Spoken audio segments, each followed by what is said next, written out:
When Assassin's Creed launched in 2007, few could have predicted what the franchise would become. Originally dreamed up as a spin-off to Prince of Persia, the first game was a major release for the 7th generation of consoles. And for what it was, Assassin's Creed was a pretty neat game. Taking place in 12th century Jerusalem during the Crusades, it was a fresh take on the stealth genre. Yes, it was repetitive. Almost every mission followed the exact same structure of finding a guy, stabbing the guy, and then talking to the guy. By the way, what is up with these scenes? Is this metaphorical or does it actually happen? I don't know. Whatever. But the overall experience was able to coast on state-of-the-art graphics and unique parkour mechanics. If nothing else, it had potential. And 2 years later, many of those critical issues were resolved in Assassin's Creed 2. The missions were more diverse, the climbing was less time-consuming, and the story was dumbed down. I'm not kidding, that's a compliment. Writing a story with broad appeal was the right way to go. Charming Italian dude who hangs out with Leonardo da Vinci is way more interesting than sad religious war, but Assassin's Creed 2 also kicked off the controversial decision to enter an annual cycle, reconstructing entire cities from different time periods and countries with highly researched historical figures and events weaved into a greater narrative and released every fall.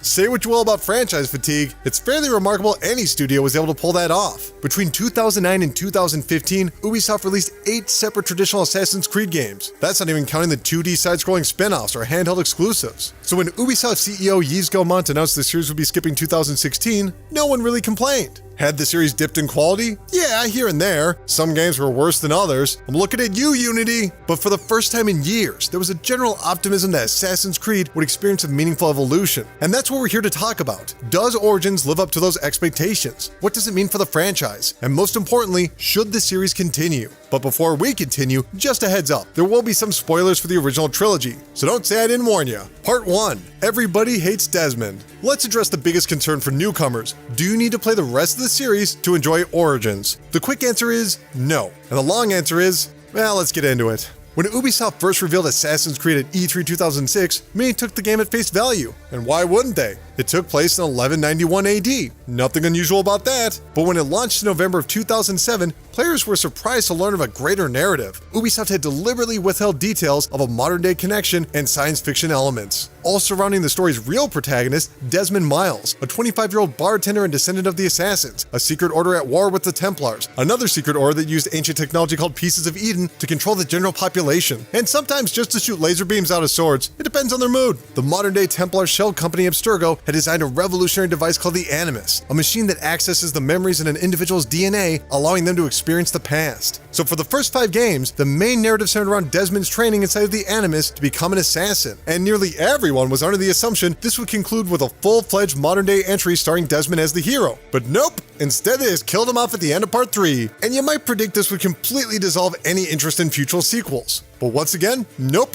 As intriguing as Desmond's storyline sounded on paper, they increasingly became the worst aspects of each game. Sure, some fans still lament the abrupt conclusion, but you have to admit, that's a lot of backstory baggage. Now, Ubisoft hasn't completely abandoned the futuristic elements of the series. They just don't play anywhere near as important of a role. Frankly, you could cut them out altogether and you wouldn't really notice anything. And yes, Origins does include current-day story beats, but combined they only take up around 20 minutes. So there's your answer. You absolutely don't need to know anything about the previous games to enjoy Origins, which makes the past couple of minutes totally useless. But hey, at least you didn't waste 5 years. Part 2. New Lows. One of the core aspects of the Assassin's Creed franchise is its vertical level design. And as the entries pushed closer to the modern era, the buildings got taller and taller. But this introduced one little problem. Climbing is boring, or at least prolonged climbing sequences are boring. You could tell the developer felt the same way. They even put a Batman-style grappling hook in 2015 Syndicate, but then some genius at Ubisoft came up with an even better solution. Like, what if the buildings weren't that tall? What if the game took place in Egypt around 49 BC? That way there would be tall things and not so tall things, rather than just tall things all the time. And you know what? It works really well. Origins exists in a world where man-made homes and nature are almost one and the same, as opposed to the crushing industrial dominance of later centuries. And that creates more dynamic and diverse environments than the past few games combined. You've got the popular renditions of Egypt and Rome, as well as lesser seen but historically accurate areas like Memphis. And if you're like me, maybe you don't know a whole bunch about Egyptian geography. For instance, I'm surprised by how much water there is, and it's just interesting to see 2,000-year-old farmland or active markets. I'm not going to pretend I stood around and looked at every little detail, but during longer travel sequences, it's impressive to watch the landscape slowly change in nature and architecture.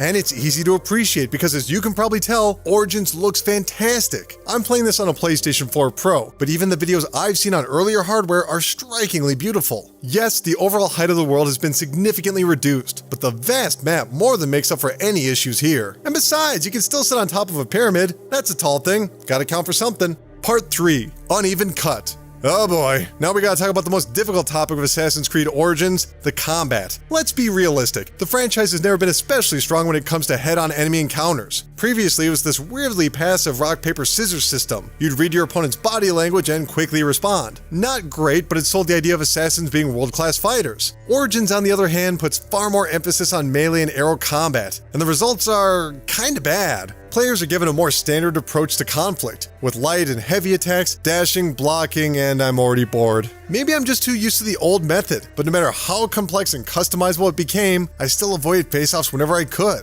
Yeah, there's new weapons like clubs and axes with specific status effects like bleeding or combo multipliers, and likewise with firebombs and bows there's differences in strength, speed, and accuracy, and you can tell Ubisoft spent a lot of time designing this from the ground up. It's just not very entertaining. Personally speaking, it always felt like work, wailing away on the shoulder buttons and waiting for the super attack meter to fill up. Not to make it sound difficult, it isn't. I'm just surprised they went with this choice. Think about it this way. The point of Assassin's Creed has always been to avoid conflict and wait for surprise stealth attacks and instant kills. This idea is conducive to every other design choice in the game. Before entering an area, the protagonist Bayek sends out his eagle to scout for soldiers and potential treasure. Yes, you heard me right, eagle vision is gone. From there, players climb and conceal themselves in dangerous environments, while edging closer to their mission's goal. All of the features used outside of stealth are still present. However, the tension is raised and a challenge is set. The rest of the world is practice, but these events are a test. Make sense? Unfortunately, the third-person brawling feels like an entirely different game, shutting out the majority of skills to whittle away health bars. And no matter how proficient players become in these events, it doesn't carry over to the exploration and parkour sections. Like I said, the original way wasn't perfect either, but it was unique, and it's disappointing it didn't receive the same degree of evolution as many of the other ideas. It's hard to fault a developer for trying something new, especially with a 10-year-old franchise, but shouldn't fighting hippos and alligators be more fun? If there's one thing I wish they would have left behind, it's the RPG leveling. Instead of going directly to the next mission, players must grind their way up with side activities. Otherwise, the patrolling enemies are just too powerful. Why do I need to be a certain number before my blade goes into someone's neck? I thought that was the whole point of stealth. It's weird because the side missions themselves are great, but their mandatory inclusion feels forced. Part 4. Everybody loves Ezio. It's time to address the elephant in the room, the Ezio trilogy. For those of you unfamiliar, Assassin's Creed 2, Brotherhood, and Revelations all star the exact same character, Ezio Auditore, a charismatic Renaissance man who devotes his life to the assassins. He's the idealized version of a hero, friendly, driven, deadly, but compassionate. And even 6 years after his last appearance, fans are still debating which of those 3 games are the best in the entire series. But because human life is finite and the franchise is meant to cover all of human history, Ubisoft reluctantly moved on to new characters. Or did they? With the exception of Part 3, every protagonist has always felt awfully similar to Ezio, cracking jokes, playfully avoiding work, and being generally mischievous. It's a fun archetype to play, but after so many cycles, it loses its appeal. Thankfully, Ubisoft has gone in a totally different direction with Bayek of Siwa, who has spent his entire life as a mage, which basically means he's a special kind of cop, but in this storyline, he's like a government Batman. Only problem is, there's a civil war going on, and any authority he once had is gone. In an effort to restore order, he joins forces with the exiled Queen Cleopatra to snuff out the powerful hidden society of traitors. Bayek is awesome because he doesn't follow the hero's journey. There's no rejection of the call. This is and has always been his life's purpose. He doesn't need a reason to do what's right. Oh, and his son got killed. Did I mention his son got killed? Because he always talks about his dead son. His son that died. Had a son once,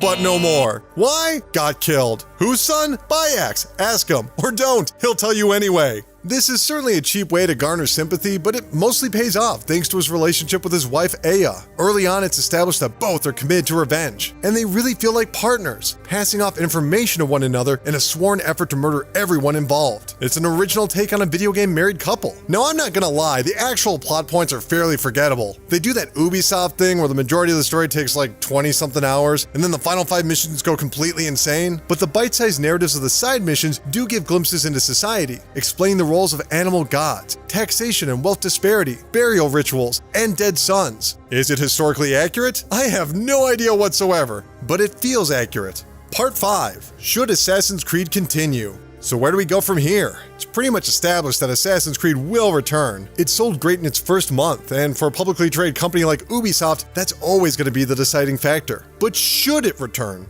Maybe not. Thematically speaking, Origins feels like the perfect stepping off point. As the name implies, the story events result in the creation of the Assassins. Between Desmond's journey and the formation of the Order, what other narrative could result in meaningful consequences? I can't think of any, especially as profitable video game franchises are rarely given definitive conclusions. But was it worth the wait? I'd have to say yes. Though I imagine the Ezio trilogy will remain the most celebrated in the series, Ubisoft deserves credit for taking a chance with a major franchise. Despite my issues with the combat, I have to admit, they attempted to change every aspect of Assassin's Creed. Bayek isn't Ezio, Egypt isn't Italy, and the third-person fighting is new. Is it better? Not always, but it is different. Except for the part where you totally wear a cloak and use a hidden blade to stab people and jump off of really tall structures into hay or leaves and you're an assassin. But everything else, for the most part, is different. And it's largely well done. So if it must go on, at least they're heading in a new direction. Oh, and here's that face from Assassin's Creed Unity. Somebody's gonna bring it up in the comments, so here it is. Okay, bye.